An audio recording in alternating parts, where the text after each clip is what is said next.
Jumpa lagi bersama saya di Anis Amatena di channel Jas Sumban.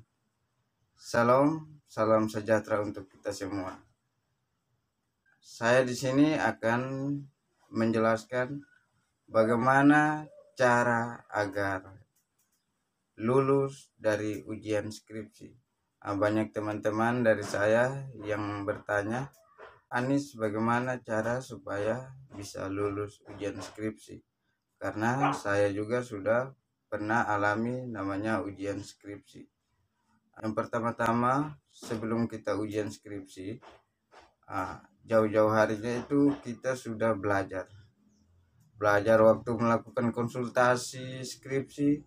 Di situ kita harus belajar juga mendalami apa yang menjadi judul skripsi kita dan apa yang menjadi skripsi kita. Di sini kita harus belajar judul dan rumusan masalah. Itu paling penting. Judul dan rumusan masalah. Judul itu penting. Pertanyaan seperti ini, mengapa kita harus ambil judul? Misalnya saya kasih contoh judul seperti sistem pakar diagnosa penyakit hipertensi menggunakan metode naive Bayes berbasis web. Itu mengapa saya harus ambil judul seperti itu. Lalu yang kedua, studi kasusnya di mana? Itu penting. Itu harus kita pelajari karena kemungkinan hal-hal umum itu ditanyakan oleh dosen penguji kita. Lalu yang kedua, yaitu rumusan masalah.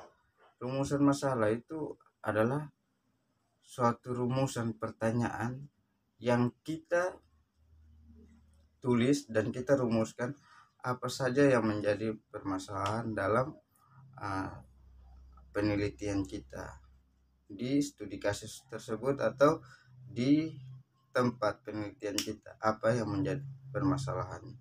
Lalu di situ kita rumuskan, di situ kita temukan masalahnya seperti apa, lalu kita kaji dan kita mencari solusinya seperti apa.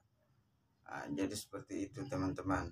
Itu yang umum kita harus pelajari. Itu pertanyaan-pertanyaan yang ditanyakan oleh biasanya penguji 1 dan penguji 2 biasanya. Kalau di penguji 3 dan 4 itu biasanya, kalau sampai penguji 4 biasanya itu mereka bertanya tentang isi dari skripsi kita. Jadi kita pelajari itu semuanya tapi tidak menyeluruh. Karena ketika kita belajar tentang skripsi kita muat ke PowerPoint, itu adalah ringkasan-ringkasan yang telah kita pelajari. Jadi seperti itu teman-teman, untuk kita bisa lolos dari ujian skripsi. Dan berikutnya juga yang ketiga, itu kita harus menyiapkan mental kita berdiri di depan. Jadi ketika mental kita sudah dipersiapkan, berarti ketika dosen bertanya, berarti kita tidak gugup karena kita sudah mempersiapkan diri. Karena bagaimanapun jika ditanya lalu kita gugup, berarti apa yang kita sudah pelajari bisa hilang begitu saja. Dan yang kelima, metode belajar kita tidak boleh menghafal. Kalau menghafal itu istilahnya, kalau menurut orang biasa itu kalau tersandung batu berarti lupa semua. Jadi tidak bagus untuk ini menghafal. Lebih bagus membaca lalu memahami. Jadi ketika dosen bertanya, walaupun tanpa di teks skripsi kita bisa menggunakan pikiran kita, analisa kita untuk menjawab pertanyaan-pertanyaan tersebut. Dan yang keenam itu kondisi fisik kita. kondisi fisik kita itu juga harus dijaga supaya kita jangan sakit ketika kita mau menghadapi ujian. Nah, bagaimana kalau kita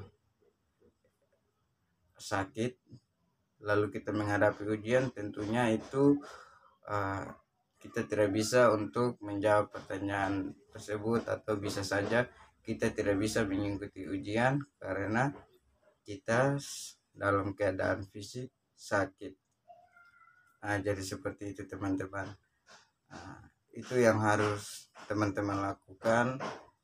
Jaga, yang pertama yaitu pelajari judul dan rumusan masalah. Nah, itu paling penting yang pertama. Terus yang kedua, isi dari skripsi kita, dari rumusan masalah itu isinya itu di teori itu di bab 2. Nah, itu perlu, penting juga. Terus yang ketiga itu siapkan mental supaya jangan gugup. Dan yang keempat yaitu siapkan fisik kita.